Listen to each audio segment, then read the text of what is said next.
Assalamualaikum warahmatullahi wabarakatuh.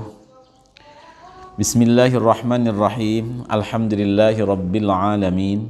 Allahumma salli ala sayyidina Muhammadin wa ala alihi wa sahbihi ajma'in. Amma ba'du. Sahabat-sahabat YouTube yang saya hormati, alhamdulillah kita bisa berjumpa lagi. Semoga semuanya dalam ridho Allah, dalam lindungan Allah, dan dalam pertolongan Allah Subhanahu wa Ta'ala. Amin ya Rabbal Alamin. Pada video yang ke-6 ini, insya Allah saya akan menyampaikan kajian ilmu fikih tentang ma yahrumu ala man intaqadha wudu'uhu, tentang sesuatu yang diharamkan kepada orang yang tidak punya wudu. Supaya lebih besar barokahnya, mari kita bersama-sama membaca kitabnya dulu. Insya Allah nanti akan saya jelaskan dengan singkat tujuan yang kita baca. Untuk muqaddimah dan i'tidar dari saya tentang channel ini, saya cukupkan di video yang pertama. Sahabat-sahabat yang saya hormati, sebelum kita mulai mengaji, mangga kita baca dulu Fatihah satu kali yang kita kirimkan kepada baginda Nabi Agung Muhammad SAW, keluarganya, sahabatnya, dan seterusnya.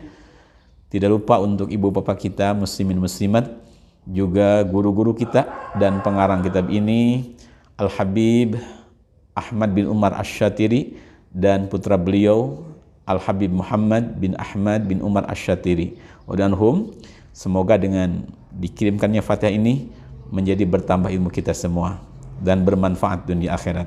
Lahumul Fatihah.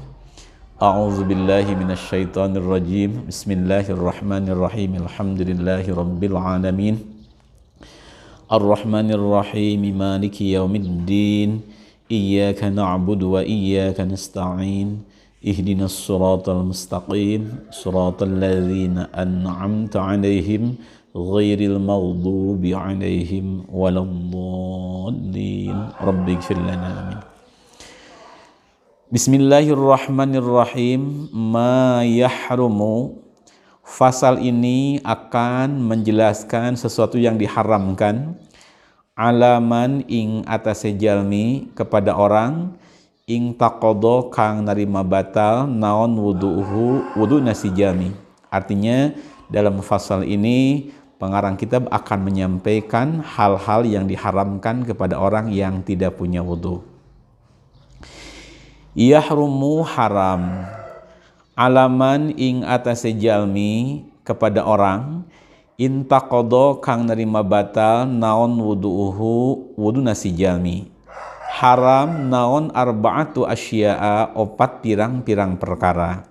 Jadi diharamkan kepada orang yang tidak punya wudu 4 perkara. As-salatu kahiji haram salat. Yang pertama, orang yang tidak punya wudu haram melakukan salat.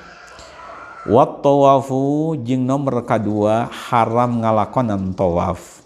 Yang kedua, orang yang tidak punya wudu diharamkan bertawaf di Baitullah. Wa massul mushafi, jeung nomor katilu yang ketiga haram meraba Al-Quran, mengusap Al-Quran. Wa hamluhu, dan yang keempat diharamkan kepada orang yang tidak punya wudu membawa Al-Quran. Itu hal-hal yang diharamkan kepada orang yang tidak punya wudu. Sahabat-sahabat YouTube yang saya hormati, penjelasan singkat dari kajian kitab yang kita baca bersama tadi kurang lebih seperti ini. Ma yahrumu ala man intaqadha wudu'uhu. Pengarang kitab akan menyampaikan sesuatu atau hal-hal yang diharamkan kepada orang yang tidak punya wudu. Yahrumu ala man intaqadha wudu'uhu arba'atu asya'a. Diharamkan kepada orang yang tidak punya wudu 4 perkara. Yang pertama, as-salatu, haram orang yang tidak punya wudu melakukan salat. Baik itu salat sunnah ataupun salat fardu, haram hukumnya. Kemudian wat tawafu, dan kedua haram melakukan tawaf.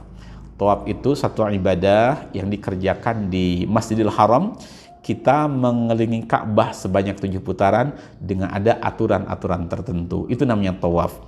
Tawaf sendiri ada tawaf rukun atau tawaf fardu dan ada tawaf sunnah. Tawaf rukun atau tawaf fardu adalah tawaf yang beruntutan daripada pekerjaan amalan haji atau amalan umroh. Itu namanya tawaf rukun. Adapun tawaf sunnah adalah tawaf yang tidak terkandung dalam amalan haji dan umroh. Itu tawaf sunnah namanya. Haram melakukan tawaf bila kita sedang tidak punya wudu. Kemudian wa massul mushafi, dan diharamkan kepada orang yang sedang tidak punya wudu meraba, memegang, mengusap Al-Quran. Itu haram. Bahkan termasuk jilidnya juga. Jilidnya selagi masih menempel di Al-Quran, maka itu haram kita usap, haram kita raba. Seperti ini, misalnya ini ada jilid Al-Quran, kita usap, kita raba, itu jangan. Kalau kita sedang tidak punya wudhu, selagi jilid ini masih menempel di Al-Quran. Al-Qurannya mau satu Al-Quran penuh atau satu lembar tetap tidak boleh. Kemudian wahamluhu, dan yang keempat diharamkan kepada orang yang tidak punya wudhu membawa, memikul Al-Quran. Itu tidak boleh. Kecuali kalau Al-Quran tersebut kita bawa disertakan dengan benda yang lain. Dan niat kita boleh niat membawa benda berikut Al-Quran atau kita niat membawa benda saja. Itu hukumnya boleh. Ada keterangan di dalam kitab wa yajuzu li muhditsin hamlul mushafi ma'a mata'in biqasdil mata.